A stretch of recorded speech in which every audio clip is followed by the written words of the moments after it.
Di tengah kobaran krisis yang melanda Iran, satu pertanyaan besar terus bergema di panggung geopolitik dunia. Kemana China saat Iran berada di ujung tanduk? Iran hari ini bukan sekedar negara yang sedang menghadapi tekanan biasa. Negeri itu terhimpit dari berbagai arah sekaligus. Di dalam negeri, gelombang protes tak kunjung padam. Krisis ekonomi memperburuk keadaan dengan inflasi tinggi, daya beli rakyat yang jatuh bebas. Di luar negeri, sanksi Amerika Serikat dan sekutunya terus mencekik, membatasi akses Iran ke sistem keuangan global, perdagangan internasional, hingga sektor energi yang menjadi tulang punggung ekonominya. Dalam situasi seperti ini, banyak pihak, baik di dalam maupun luar Iran, menaruh harapan besar pada China, negara yang kerap disebut sebagai sekutu utama Iran, mitra strategis jangka panjang, dan simbol perlawanan terhadap dominasi Barat. Namun, harapan itu perlahan berubah menjadi tanda tanya besar ketika 2025 Iran mengalami serangan serius dan Beijing justru memilih diam. Tidak ada dukungan militer, tidak ada langkah tegas, tidak ada pembelaan nyata di lapangan. Yang terdengar hanyalah pernyataan diplomatik normatif, seruan agar semua pihak menahan diri, dan kalimat klasik tentang stabilitas kawasan. Mengapa China tampak enggan membantu Iran ketika situasi menjadi sangat genting? Untuk memahami jawabannya, kita perlu melihat realitas hubungan China dan Iran apa adanya, tanpa ilusi, tanpa romantisme, dan tanpa narasi propaganda. China dan Iran memang telah menjalin hubungan selama puluhan tahun. Kerjasama ekonomi, terutama di sektor energi, menjadi fondasi utama relasi ini. Iran adalah salah satu negara dengan cadangan minyak dan gas terbesar di dunia, dan China adalah salah satu konsumen energi terbesar secara global. Dalam kondisi normal, hubungan ini saling menguntungkan. 2021, kedua negara bahkan menandatangani perjanjian kerjasama strategis jangka panjang selama 25 tahun. Banyak media menyebutnya sebagai bukti aliansi kuat antara Beijing dan Tehran. Namun di balik tajuk besar itu, isi perjanjian tersebut lebih banyak berbicara soal investasi, infrastruktur, dan energi, bukan fakta pertahanan atau komitmen militer. Inilah kesalahpahaman paling mendasar. Hubungan China dan Iran sering dipersepsikan sebagai aliansi strategis, selayaknya hubungan militer antar negara barat. Padahal, bagi China, Iran lebih tepat disebut sebagai mitra ekonomi dan politik terbatas, bukan sekutu yang harus dibela mati-matian. Ketika serangan 2025 terjadi, dunia menunggu reaksi Beijing. Banyak yang memperkirakan China akan bersuara keras atau setidaknya mengambil langkah diplomatik yang lebih tegas. Namun yang terjadi justru sebaliknya. China memilih sikap netral, berhati-hati, dan menjaga jarak. Sikap ini bukan kebetulan. Ia mencerminkan kalkulasi strategis yang sangat dingin. Alasan pertama dan paling penting adalah infrastruktur ekonomi global China. Meskipun China sering diposisikan sebagai rival Amerika Serikat, faktanya perekonomian China masih sangat terhubung dengan pasar barat. Amerika Serikat dan Uni Eropa tetap menjadi mitra dagang utama China. Investasi, teknologi, dan stabilitas perdagangan global adalah kepentingan vital bagi Beijing. Membela Iran secara terbuka, apalagi dengan langkah militer atau dukungan agresif, akan membuka resiko sanksi sekunder dari AS. Bagi China, resiko ini jauh lebih besar dibanding manfaat mempertahankan Iran. Iran penting, tapi bukan vital. Pasar barat adalah urat nadi ekonomi China.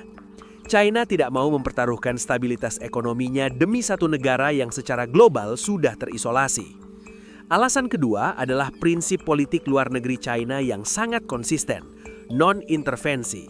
Sejak lama, Beijing menekankan bahwa mereka tidak mencampuri urusan dalam negeri negara lain dan tidak ingin terlibat langsung dalam konflik bersenjata di luar wilayah kepentingan utamanya.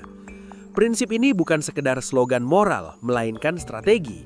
Dengan bersikap non-intervensif, China menjaga fleksibilitas diplomatiknya.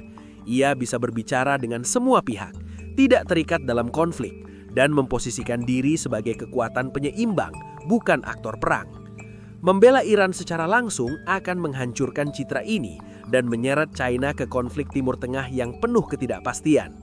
Beijing tidak melihat keuntungan strategis jangka panjang dari keterlibatan semacam itu. Alasan ketiga adalah posisi Iran itu sendiri di mata China. Meskipun sering disebut sebagai mitra strategis, Iran tidak berada pada level prioritas tertinggi dalam kalkulasi Beijing. Bandingkan dengan Rusia, hubungan China dan Rusia bukan hanya soal energi, tapi juga keseimbangan kekuatan global terhadap Barat. Rusia memiliki kapasitas militer besar, pengaruh global, dan posisi strategis di Eropa dan Asia Tengah. Iran, meskipun penting di Timur Tengah, tidak memiliki bobot geopolitik yang setara. Iran adalah mitra yang berguna, tapi juga beresiko tinggi. Terlalu dekat dengan Iran berarti terlalu dekat dengan konflik, sanksi, dan instabilitas. China lebih memilih hubungan pragmatis, cukup dekat untuk mendapatkan manfaat ekonomi, cukup jauh untuk menghindari kerugian besar. Alasan keempat adalah fokus utama China yang sebenarnya bukan Timur Tengah, melainkan Asia Pasifik. Bagi Beijing, isu Taiwan, Laut Cina Selatan, dan stabilitas domestik jauh lebih krusial daripada konflik di Iran. China tidak mau membuka terlalu banyak front konflik sekaligus. Setiap langkah agresif di Timur Tengah bisa memicu tekanan tambahan dari Barat di kawasan yang lebih sensitif bagi China. Dalam strategi besar Beijing, Iran bukan prioritas utama. Di sisi lain, bagi Iran, kenyataan ini terasa pahit. Selama tahun-tahun, Iran membangun narasi bahwa mereka memiliki sekutu kuat di Timur Tengah, terutama China dan Rusia. Narasi ini penting secara politik, baik untuk konsumsi domestik maupun diplomasi internasional. Namun krisis 2025 membuka fakta yang sulit disangkal. Persahabatan geopolitik memiliki batas. Ketika risiko terlalu besar, kepentingan nasional akan selalu menang. Iran kini menghadapi dilema besar. Ketergantungan pada China ternyata tidak memberikan perlindungan nyata saat situasi memburuk. Hubungan dengan Barat sudah lama rusak. Opsi diplomatik semakin sempit. Posisi tawar Iran di panggung global kian melemah. Bagi dunia internasional, sikap China terhadap Iran membawa pesan yang sangat jelas. China bukanlah penyelamat bagi negara-negara yang berseberangan dengan Barat. China akan selalu mendahulukan stabilitas, ekonomi, dan kepentingannya sendiri. Ini adalah pelajaran geopolitik yang keras, namun nyata. Tidak ada persahabatan abadi dalam politik internasional. Yang ada hanyalah kepentingan yang terus berubah. Bagi negara-negara lain yang berharap bisa berlindung di bawah bayang-bayang China, kasus Iran menjadi peringatan. Dukungan China bersifat selektif, pragmatis, dan sangat berhitung. Selama hubungan itu menguntungkan dan aman, China akan hadir. Namun ketika biaya menjadi terlalu mahal, Beijing tidak ragu untuk mundur. Pada akhirnya, diamnya China saat Iran terjepit bukanlah tanda pengkhianatan, melainkan cerminan realitas dunia multipolar yang dingin dan tanpa belas kasihan. Dunia di mana kekuatan besar tidak bergerak atas dasar solidaritas, melainkan perhitungan. Pertanyaan kini beralih kepada kita semua. Apakah Iran salah menaruh harapan terlalu besar pada China? Atau justru dunia yang keliru memahami cara kerja kekuatan besar di abad ke-21? Satu hal yang pasti, krisis ini mengingatkan kita bahwa dalam geopolitik global tidak ada teman sejati, yang ada hanyalah kepentingan nasional.